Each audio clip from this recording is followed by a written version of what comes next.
Recently, my dog passed away, and it really sucked. It still sucks. It super sucks.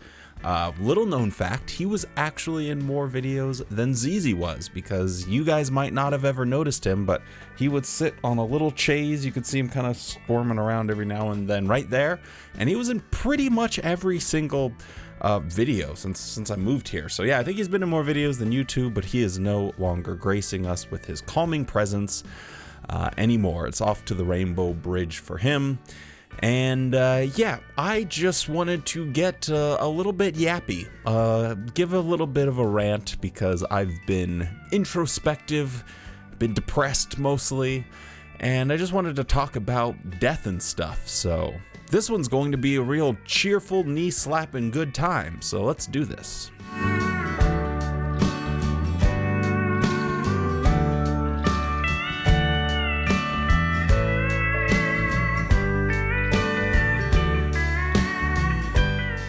So, growing up as a Jehovah's Witness, I never really fully integrated the concept of death into my thought process. It's just not real if you're a Jehovah's Witness. And that sounds very strange, but hear me out, because a lot of people will look at them as a religion.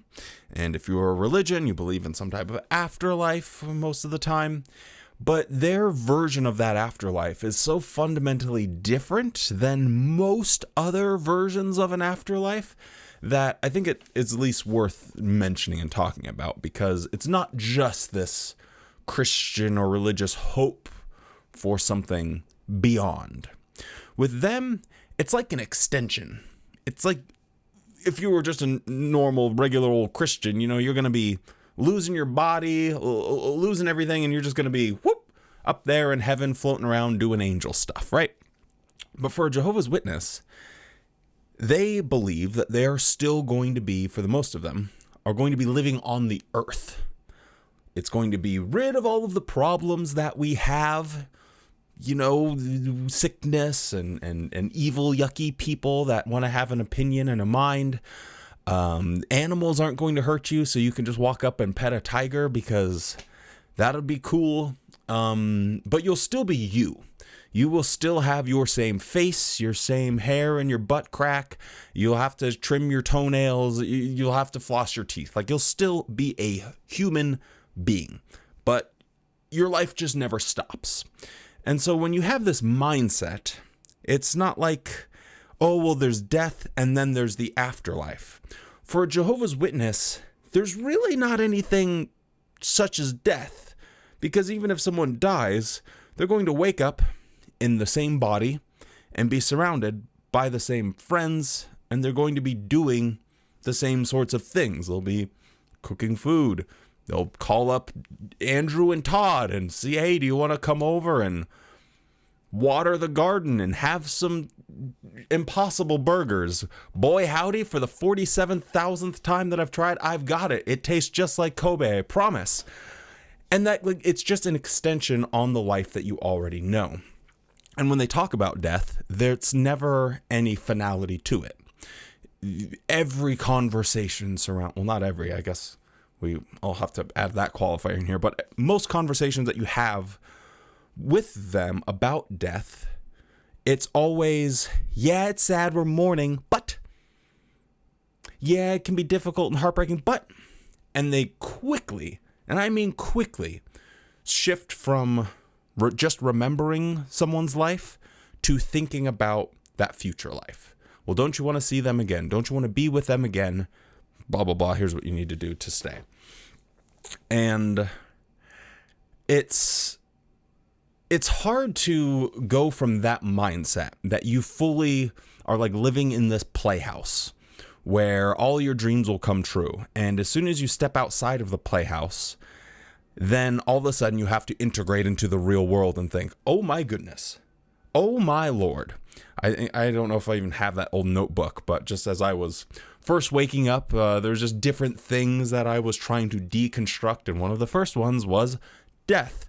And I specifically remember writing down like bananas die, sponges die, why cry? It's a bit simple, but the point of that is everything.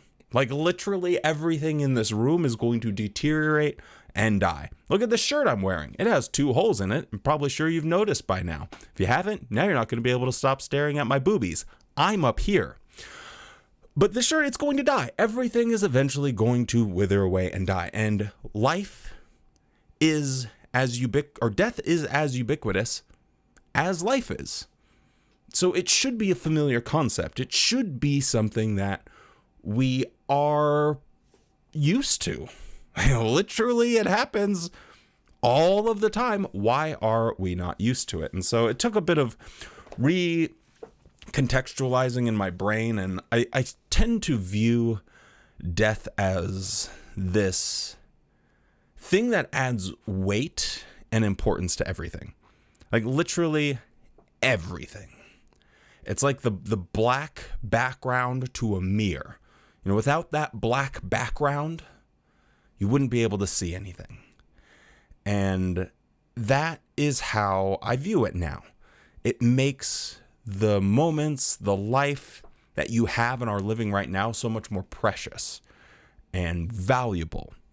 And I think it reminds us that our weird sociological pattern of only showing up for people during traumatic events maybe isn't the best way to do it. I know I'm probably the worst person in the whole world about keeping up with people and checking in with people. It's something it eternally frustrates me, and I try to get better, and then I fall back into my own ways. I don't know what's wrong with me, but I guess this is like a journal therapy session with me. But anyway, let's not get too far out of the weeds here.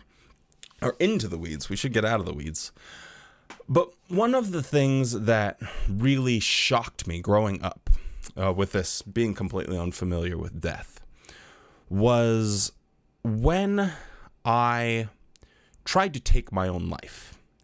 And the reaction that I got from my parents when they found out was anger. It wasn't care or love or help or understanding. It wasn't anything introspective. Like, not even for one nanoclick where there's an introspection of, wonder what I could have done to be better. None of that happened. It was just anger. And it's taken me a long time to figure that out. It's a weird thing. You don't ever walk up to someone and say, oh man, your child almost took their own life, and they get angry at it. Why would they do that? Brr.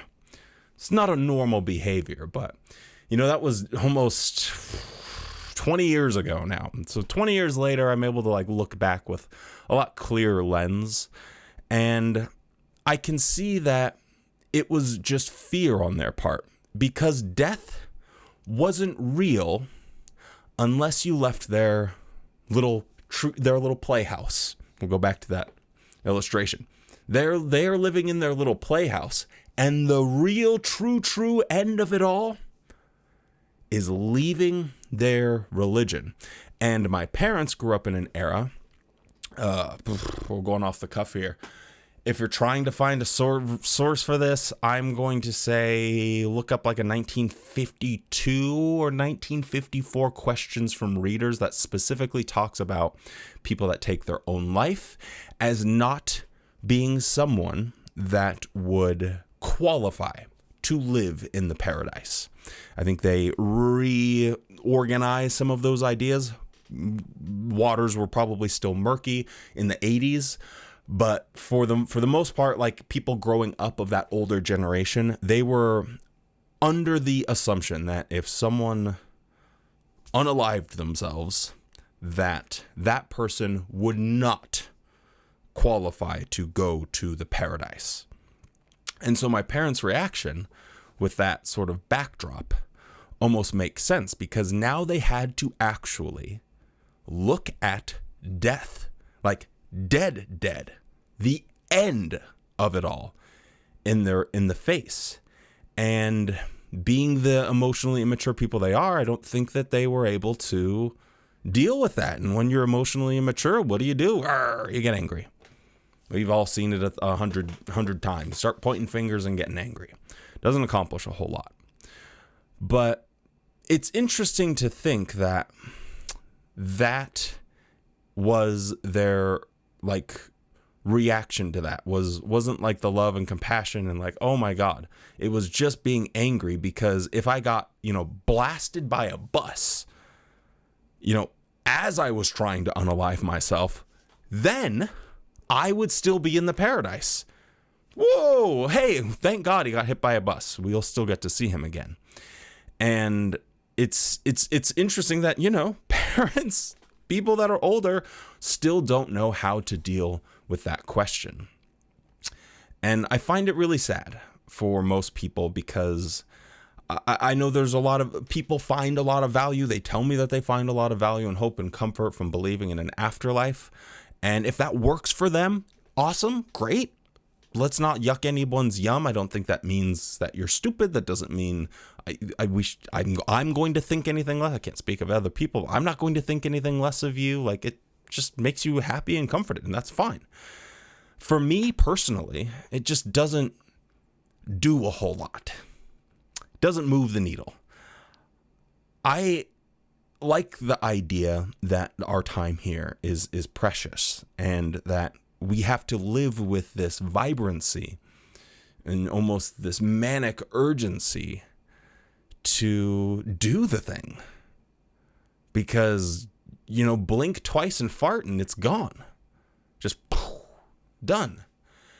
And that gives you a lot of, I guess, purpose in driving yourself forward, planting your feet firmly on the ground and saying, I want to do the thing. I'm only going to be here for so long. And yeah, it's that black backdrop to the mirror. And unless you have that, like, you can't see anything. You're looking through a window, as it were. So that's just some of the musings that I have about death. I know going to funerals and things is a very difficult situation for people. And that is one of the worst things. But if you really want to understand how a Jehovah's Witness is treated in death or how Jehovah's Witnesses cope, please go to a Jehovah's Witness memorial, because you'll listen to that talk and you'll want to puke after about the first 4 minutes, because they have a little script that they have to go by. And in that script, it says you can't talk about the person for too long. You got to start talking about the hope, the Jehovah's Witness life expansion pack, and all of the ways that you can make it to, the date where they drop the DLC. So if you really want to understand it, go there, see people grieving, and then immediately just get force-fed this bunch of hogwash about living forever on a paradise earth. And you'll quickly realize that how difficult it is for us as ex-Jehovah's Witnesses to go out there and figure this stuff out. It's really hard. We never were given the tools to deal with it, because if death is treated like, ain't nothing but a thing, man, I'll just see you again, blink twice and fart, and boom, bada bing, bada boom, we'll be in the paradise.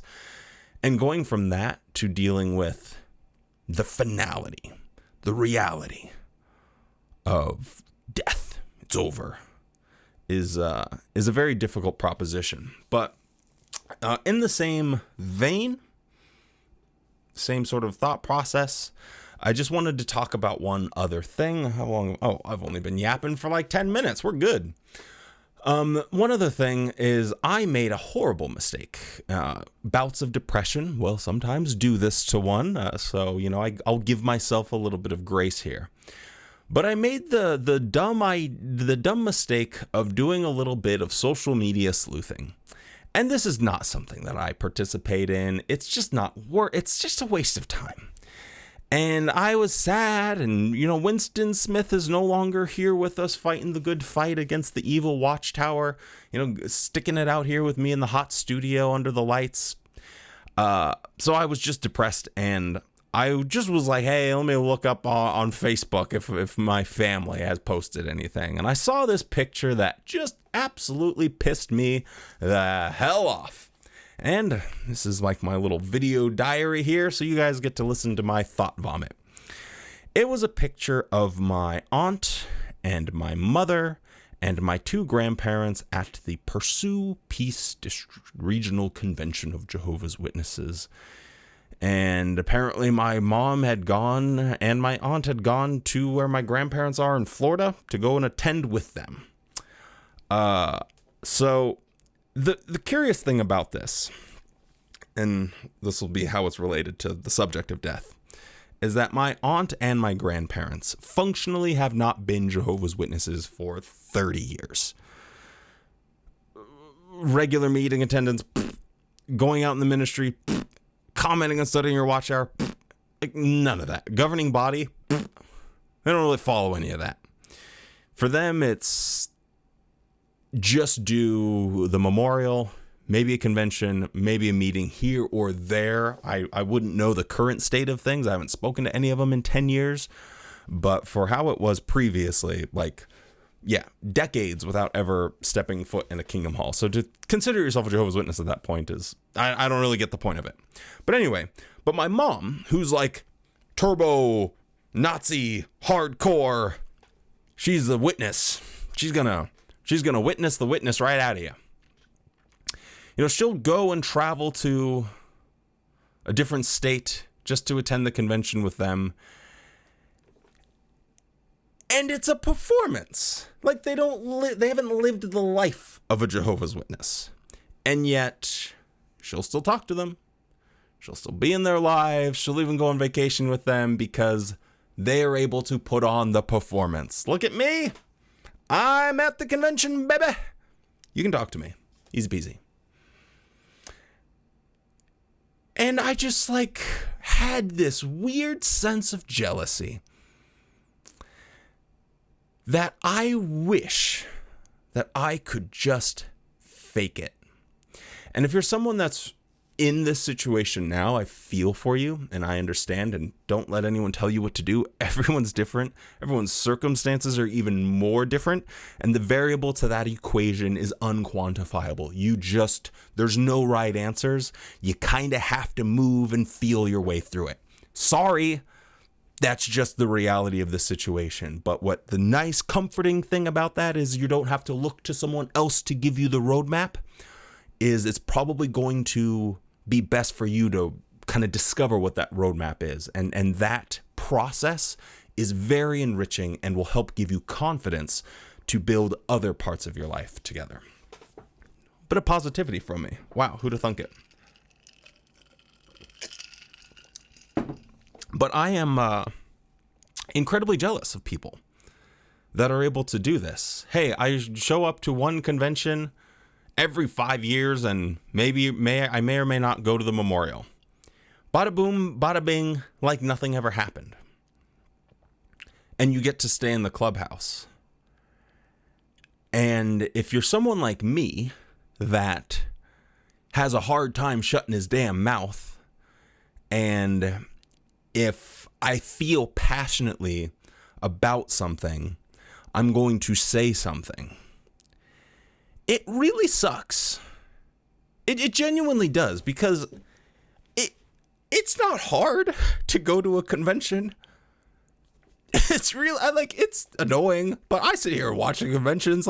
It's not hard to do that bare, absolute minimum and still keep people in your life, if that's serving you. You know, everyone's circumstances are different, but sometimes just having that little bit of family stuff seems like it might not be the worst entire proposition on the whole. And I guess I just for certain members of my family, like my brother and stuff, I kind of wonder if I would have just shut the hell up, could I have just kind of sort of faked the spiritual weakness? I don't think so. I gave them 5 years of, not being an outspoken apostate, and it was just crickets. So maybe they would have shunned me either way, but it got me thinking about that, wondering what it's like for people that are currently having to do the faking it process. And does that just crush your soul so much? Or do you kind of stay a little bit delusional, like my family, where you don't do anything that's governing who? Huh? I don't know. I'm not going to let those guys tell me how to live my life. but I'm not going to like go out and say anything against them. Does that delusion diminish your life? Does that need to speak out, does that hinder your life in any way? I don't know. Just some questions that kind of popped into my head.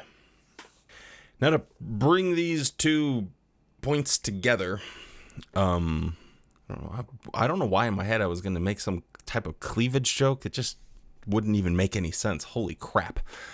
The reaction that my parents had when, they knew that I was out and they told me that that was it, was not anger.